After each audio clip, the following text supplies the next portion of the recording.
नमस्कार, मैं प्रिया राज, आप देख रहे हैं न्यूज़ 24। आपको बता दें कि जहां बिहार विधानसभा चुनाव को लेकर तमाम पार्टियां जीत की बातें करती नजर आ रही है, तो कई पार्टियां तो दूसरों के कार्यों की अवहेलना करना शुरू कर दी है। तो इस बीच केंद्रीय मंत्री चिराग पासवान को देखा गया कि वो लगातार एनडीए में सब कुछ ठीक है के इशारे करते नजर आए और साफ तौर पर देखा गया कि कई बार एनडीए के बड़े बैठक हुए, कई बार ऐसी बातें निकलकर सामने आई कि कहीं न कहीं एनडीए में सब कुछ ठीक नहीं है, सीट शेयरिंग की लड़ाई में दाव पेच जारी है। लेकिन इस बीच चिराग पासवान ने तमाम ऐसी बातें स्पष्ट कर दी जिससे साफ तौर पर प्रतीत हो रहा है कि एनडीए में सब कुछ ठीक है। लेकिन चिराग पासवान ने एक और बहुत बड़ी बात कह दी है, तो गौर फरमाइएगा चिराग पासवान के उन बयानों पर कि क्या कुछ कहते हैं।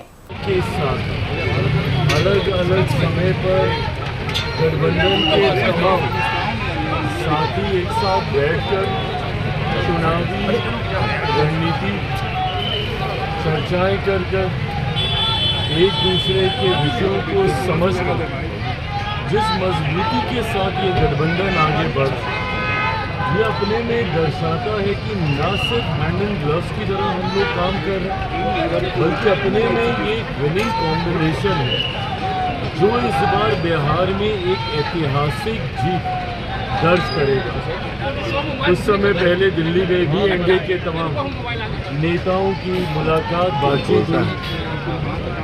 आज स्वयं गृह मंत्री बिहार में मौजूद हैं।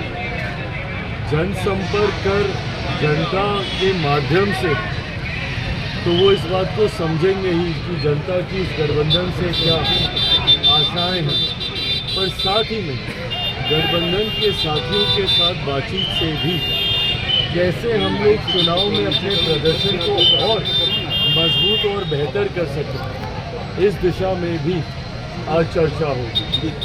हकीकत है कि जहां एक तरफ हमारा गठबंधन मजबूती से आगे बढ़ रहा है, सबका साथ के साथ हम लोग आगे बढ़ रहे हैं, तो वहीं दूसरी तरफ विपक्ष में जिस तरीके से वर्चस्व की लड़ाई देखने को मिल रही है, जिस तरीके से महत्वाकांक्षाओं के लिए दो घटक दल आपस में एक दूसरे के सामने ही दिख रहे हैं, ना वो लोग चेहरा तय कर पा रहे हैं, ना वो लोग गठबंधन का स्वरूप तय कर पा रहे हैं। राजद कांग्रेस में जिस तरीके से दरारें देखने को मिल रही हैं, ये दर्शाता है कि एक तरफ बिखरा हुआ विपक्ष और दूसरी तरफ मजबूत एनडीए एक ऐतिहासिक जीत की ओर हम लोग अग्रसर हो रहे हैं, इसमें कहीं कोई संदेह नहीं। दलितों को लुभाने के लिए 14 अप्रैल से जो आपके चाचा हैं पशुपति कुमार पारस, वो दलित सेना का रैली का आयोजन कर रहे हैं, कैसे देख रहे हैं? नीतीश कुमार के चेहरे को लेकर कोई संशय की स्थिति तो नहीं है? अभी आपने केंद्रीय मंत्री चिराग पासवान को सुना, उन्होंने की तमाम बातों को तो स्पष्ट कर ही दिया, साथ ही साथ उन्होंने ऐतिहासिक जीत की बातें की। देखा जाए तो राजनीति में कभी भी ऐतिहासिक जीत की बातें नहीं करते, लेकिन चिराग पासवान जब भी करते हैं तो कुछ ना कुछ बातें जरूरी होती है। जिस तरह से लोकसभा चुनाव के दौरान उन्होंने 5 सीट जीत हासिल करने की बात कही थी और वही हुआ भी, वो 5 की 5 सीट हासिल किए। इसके बाद से देखा जाए तो उन्होंने उपचुनाव में जिस तरह से एनडीए की पार्टी की 100% की जीत की बातें समक्ष रखे, तो दूसरी तरफ उन्होंने कहा कि 225 सीटों पर इस बार ऐतिहासिक जीत दर्ज करने की एनडीए की बड़ी रणनीति जारी है।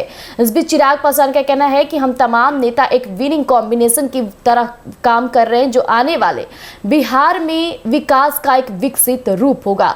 अगर इस बार की जीत ऐतिहासिक जीत दर्ज होती है तो चिराग पासवान बिहारियों के लिए काफी बड़ी चीजें करने वाले हैं, क्योंकि लगातार चिराग पासवान कहते नजर आ रहे हैं कि वो अब केंद्र की राजनीति छोड़ बिहार की राजनीति करेंगे।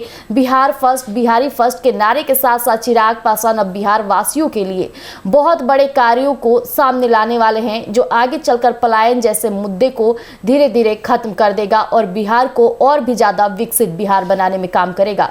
साथ ही साथ उन्होंने आरजेडी पार्टी की भी कई बातें समक्ष रखी कि लगातार विपक्ष पार्टियां हमला कर रही है, कभी नीतीश कुमार की वीडियो साझा कर उनका मजाक बनाने की कोशिश की जा रही है, लेकिन ये आपसी मतभेद है, इसे राजनीति से नहीं जोड़ना चाहिए। चिराग पासवान ने तो तेजस्वी यादव को अपना भाई तक कहा, लेकिन लेकिन उन्होंने आरजेडी पार्टी की सोच और राजनीति सोच को आगे बढ़ाने की बातें नहीं की। उन्होंने कहा कि जिस तरह से वो सोचते हैं, जातिवाद करते हैं, उस तरह के विचार मेरे नहीं है। मेरे लिए सब एक समान है और इस बार एनडीए इसी समानता और विचार के साथ इस बार ऐतिहासिक जीत दर्ज करने वाला है।